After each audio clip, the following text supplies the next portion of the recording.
טוב לעולם ועד. הללויה.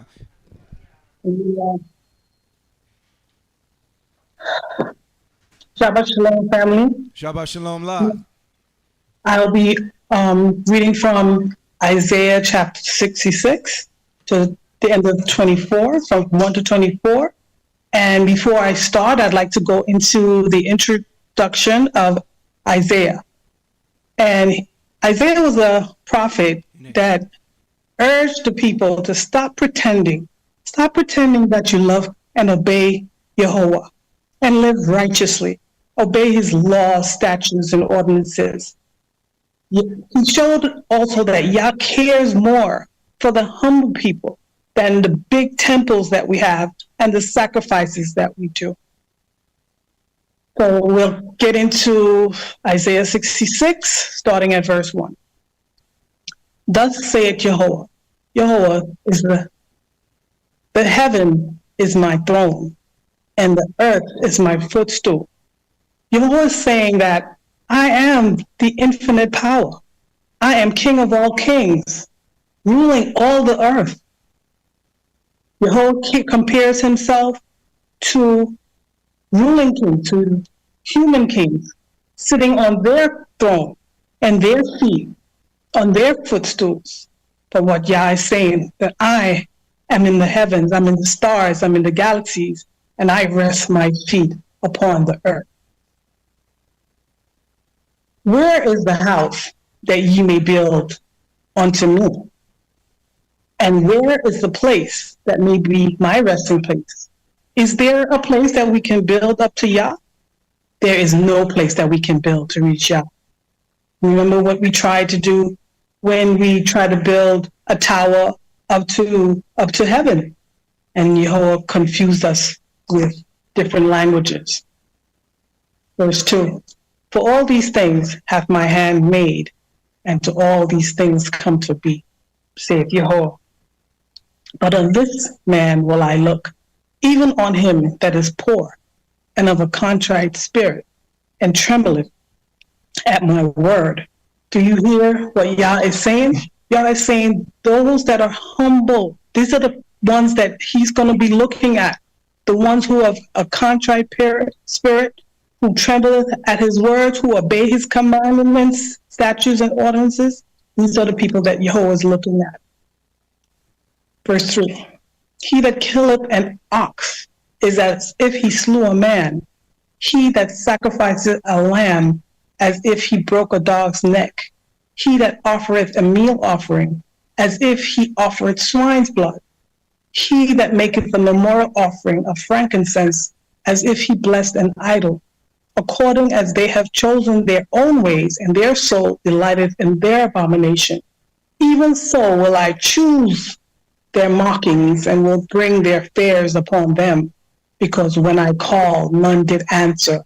When I spoke, they did not hear. But they did that which was evil in my eyes, and chose that in which I delighted.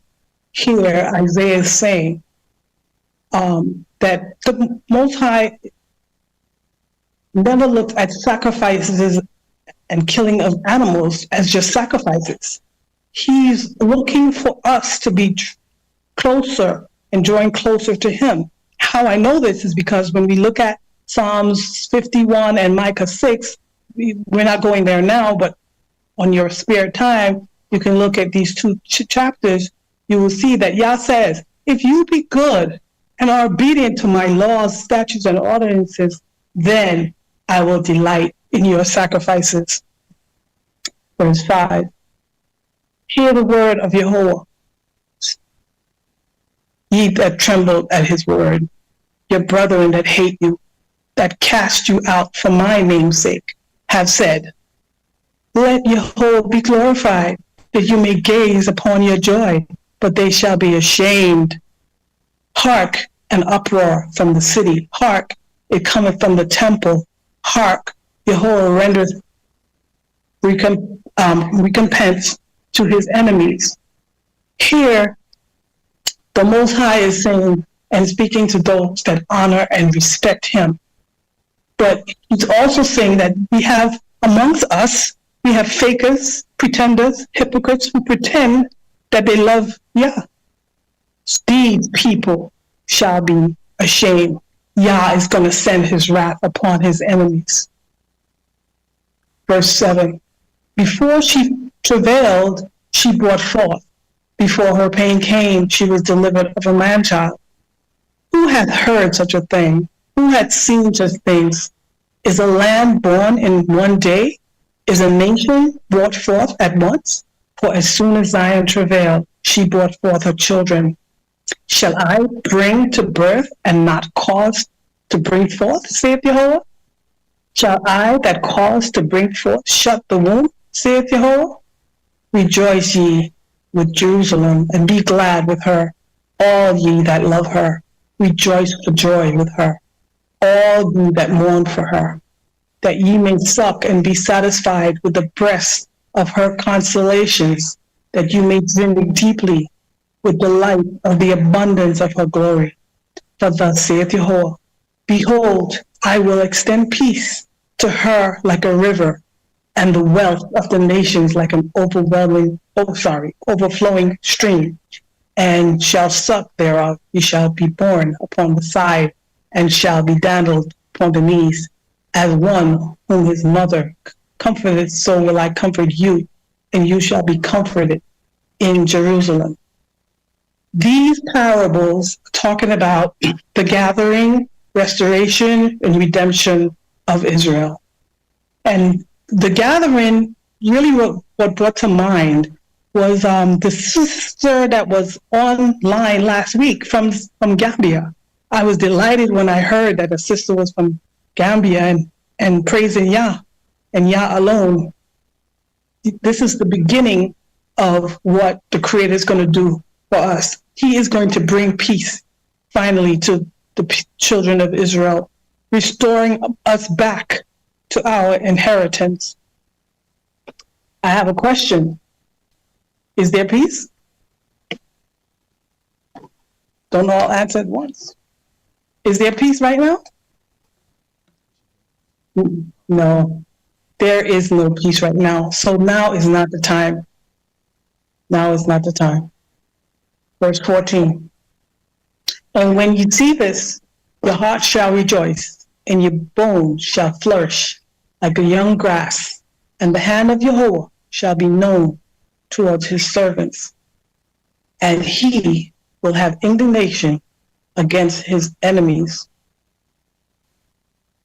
For behold, Jehovah will come in fire, and his chariot shall be like the whirlwind, to render his anger with fury, and his rebuke with the flames of fire.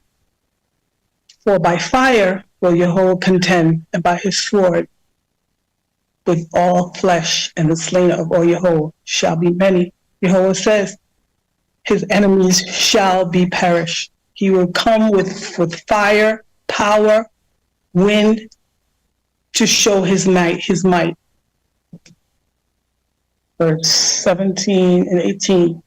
They that sanctify themselves and purify themselves to go unto the gardens, behind one in the midst, eating swine's flesh and detestable things, and the mouth shall be consumed together, saith Jehovah. For I know their works and their thoughts. The time cometh that I will gather all nations and tongues, and they shall come and they shall see my glory. Jehovah is saying that those hypocrites, fakers that go into the gardens and eat pork, swine's flesh, and detestable things, and things that the Most High does not see. He sees everything. For he's going to come and he's going to send messengers to let us know that we need to worship him, and even the outsiders, people that do not worship the Creator, can come on to him. Verse 19, and I will work a sign among them, and I will send such as escape of them unto the nations, to Tarshish, Pul, and Lud, that draw the bow, to Tubal and Javal, to the isles afar off, that have not heard my fame, neither have seen my glory. And they shall declare my glory among the nations, Jehovah is saying he's going to declare his glory among nations. Everybody, all people are going to come and worship the Creator. And they shall bring all their brethren out of all the nations of an offering unto Jehovah upon horses and in chariots and in litters and upon mules and upon swift beasts to my holy mountain Jerusalem, saith Jehovah, as the children of Israel bring their offering in a clean vessel into the house of Jehovah. And of them also will I take for the priests and for the Levites, saith Jehovah. Jehovah is going to send leaders, Levite priests to us, to guide us, to help us to worship him. For as the new heavens and the new earth, which I will make, shall remain before me, saith Jehovah, so shall your seed and your name remain. And it shall come to pass that from one new moon to another, and from one Sabbath to another, shall all flesh come to worship before me, saith Jehovah. Jehovah is saying that his kingdom will last forever. So we can be rest assured that the Creator is going to be with us forever. And they shall go forth and look upon the carcasses of the men that have rebelled against me. For their worm shall not die, neither shall their fire be quenched, and they shall be an abhorrent unto all flesh. Jehovah is saying in this final verse that those who rebel against him will die. The worm shall eat them, but his reign and his worship is forever. Shabbat Shalom. Amen.